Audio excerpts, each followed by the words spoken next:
आपके बहुत सारे टेस्ट हो गए और बताया गया कि नहीं स्पर्म क्वालिटी या स्पर्म है ही नहीं या फिर सब मरे हुए हैं। सिर्फ सीमेन टेस्ट नहीं हुआ, बाकी भी ब्लड टेस्ट भी हुए हैं, अल्ट्रासाउंड कराया है, आपको एंड्रोलॉजिस्ट ने भी बोल दिया है, आपके गायनिकोलॉजिस्ट ने भी बोल दिया है, फर्टिलिटी कंसल्टेंट ने कि नहीं हो सकता इससे। वैसे सिचुएशन में हम लोग एडवाइस करते हैं कि आप डोनर सीमेन यूज़ करें, डोनर स्पर्म्स जो होती हैं इनफैक्ट वो यूज़ कीजिए। डोनर स्पर्म्स ऐसे ही नहीं आता, कहीं से भी किसी से भी लिया हुआ नहीं रहता, क्योंकि जैसे ही हम बोलते हैं कि डोनर स्पर्म यूज़ कीजिए तब एक मन में बहुत ही स्वाभाविक क्वेश्चन उठता है कि कैसा होगा, डोनर स्पर्म यूज़ करूं कि ना करूं। तो ये सिचुएशन के बारे में मैं आज आपको बताऊंगा। मैं doctor Vinod Agarwal, clinical director Sparsh IVF, Golmuri, Jamshedpur से बोल रहा हूँ। जब आप को बोला जाता है ना कि डोनर स्पर्म यूज़ कीजिए, तब क्लिनिशियन के लिए भी डिसीजन बनाना बहुत डिफ़िकल्ट होता है, बिकॉज हम लोग को मालूम रहता है कि हस्बैंड इतना जल्दी एक्सेप्ट नहीं करेगा, इवन वाइफ भी एक्सेप्ट नहीं करेगी कि हम दूसरा का स्पर्म लेके कैसे बनाएं, बच्चा करें। पर ये एक मेडिकल कंडीशन है, ये आपको समझना होगा कि अगर ये नहीं हो सकता है तो नहीं हो सकता है। कुछ चीज़ें हैं जिसमें कोई इलाज नहीं है उस चीज़ का, पर वहाँ पे अगर डोनर सीमेन यूज़ करना है तब यू मस्ट गो अहेड। आपको लगता है कि ठीक है, नहीं I am not satisfied with this doctor जो बोल रहे हैं, आप सेकंड ओपिनियन लीजिए, कोई प्रॉब्लम नहीं है। थर्ड ओपिनियन लीजिए कि इसमें हमको डोनर स्पर्म यूज़ करना है क्या। आप अपने तरफ से जब पूरी तरह से संतुष्ट हो जाइएगा कि नहीं हमको डोनर स्पर्म यूज़ करना ही पड़ेगा, तब आप उस चीज़ के लिए ज़रूर कदम आगे बढ़ाइए। कभी भी ये सोच के नहीं रहना है कि नहीं ये नहीं यूज़ करेंगे, चाहे बच्चा नहीं होगा चलेगा, लेकिन हम ये यूज़ नहीं करेंगे बच्चा होने के लिए। आपके पास एक ठोस कारण होना चाहिए क्यों नहीं यूज़ करेंगे। इमोशनल पॉइंट या साइकोलॉजिकल पॉइंट ऑफ व्यू से आप बोलेंगे तो वो शायद आप अपनी जगह सही हैं कि पता नहीं किसका होगा, कैसा होगा, इसमें तो मेरा कुछ अंश ही नहीं रहेगा, कल बड़ा होके पता नहीं कैसा निकलेगा। मैं तो जन्म से डॉक्टर था नहीं, ना कोई बहुत बड़ा बिजनेसमैन जन्म से इतना बड़ा बिजनेसमैन था, ना कोई टॉप चार्टर्ड अकाउंटेंट जन्म से चार्टर्ड अकाउंटेंट था। तो ये जो दिमाग में आता है ना कैसा होगा बड़ा होके, ये आपको बहुत क्लियरली समझ जाना होगा आज के दिन कि आप अपने बच्चे को कैसे बड़ा करते हैं, क्या शिक्षा देते हैं, उस पर वो डिपेंड करेगा बच्चा कैसा होता है। जीन से नहीं डिसाइड होता बच्चा कैसा होगा। लुक वाइज क्योंकि 50% कंट्रीब्यूशन आपकी वाइफ का रहेगा तो वो फैक्टर रहता है, ठीक है।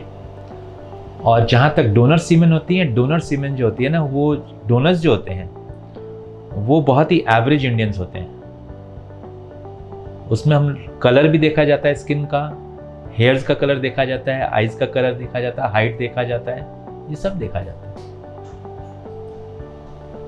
तो ये जो चीज़ें होती हैं ये मैच कराने का कोशिश करते हैं।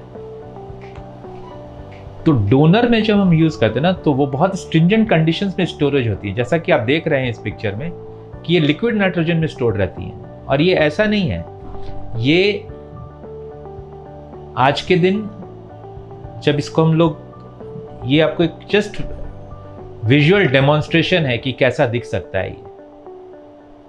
बिकॉज अब तो क्या है कि जब से ART लॉ आया है तब तो हम स्टोर नहीं करते हैं, जब हमको ज़रूरत पड़ती है हम अपने ART बैंक को फ़ोन करते हैं, वो पहुंचाते हैं। पूरा ऐसे ही कंडीशंस पे लिक्विड नाइट्रोजन में ही स्टोर रहती है वो। तो वो सब टेस्ट किया हुआ रहता है स्पर्म्स, उस जो मेल जिसने दिया है उसके भी टेस्ट होती है कि उसको ये बीमारी नहीं है।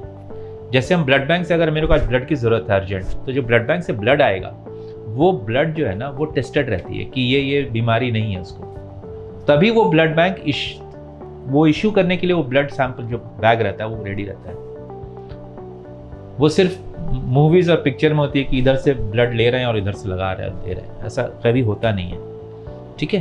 तो वो टेस्टेड रहती है। इसी तरह स्पर्म बैंक से जब आती है ना स्पर्म्स, तब वो टेस्टेड रहती है कि ये बीमारी नहीं है। तो बहुत ही कोई फेयर डोनर नहीं लेते हैं और बहुत ही कोई डार्क डोनर भी नहीं लेते हैं, पहला चीज, क्योंकि एवरेज इंडियन लुक से अजीब सा नहीं जाना चाहिए, मिसमैच नहीं होना चाहिए। जब वो बच्चा होगा तो अचानक सपोज थोड़े सांवले हैं माँ बाप और बच्चा एकदम गोरा निकल गया, तो नेचुरली थोड़ा सा हेजिटेंसी आती है। समाज में लोग पूछ सकते हैं या बात कर सकते हैं कि ऐसा कैसे हो, लगता है ऐसा कुछ हुआ होगा, ट्रीटमेंट हुआ होगा या जो भी हुआ। तो वो सिचुएशन नहीं आना चाहिए अनलेस एंड अनटिल कपल ने ये बोला कि नहीं हमको ऐसा चाहिए वैसा चाहिए, तो वो डोनर हम स्क्रीन किया जाता है। अब तो लॉ के हिसाब से ये है कि आप अपने पसंद का किसी को भी ले आइए जिनको देना है, लेकिन वो ART बैंक के थ्रू रजिस्ट्रेशन होगा और फिर उसके टेस्ट होंगे, सब नॉर्मल होगा तो वो डोनर बन सकता है। वो आपका रिश्तेदार भी हो सकता है, वो आपका दोस्त भी हो सकता है, व्होएवर इट कैन बी। तो डोनर की जब ऑप्शन आएगी ना, तब आप डोनर के लिए जाना है तो जाना है। 3 डॉक्टर्स ने बोल दिया कि नहीं लगेगा, तो वहाँ ईगो नहीं प्ले करना है, वहाँ पे जाइए, करवाइए।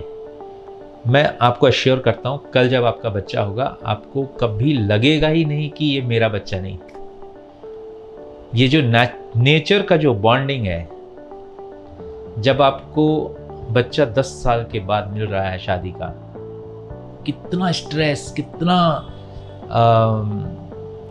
मेंटल हैरेसमेंट, कितना टेस्ट, कितना पैसा खर्चा हुआ है, सब कुछ से आप पार हुए हैं, तब जाके बच्चा आता। आपको लगता है कभी आपको लगेगा आपको यह बच्चा नहीं है? तो वो फील जो है ना, वो नेचर ने बना दिया है वैसा कि आपको कभी नहीं लगेगा।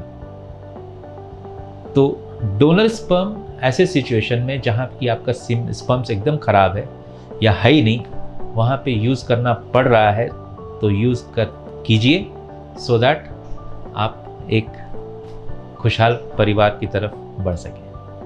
सो I see you in my next video. Sperms में क्या क्या खराबी होती है वो तो मैंने आपको बता दिया।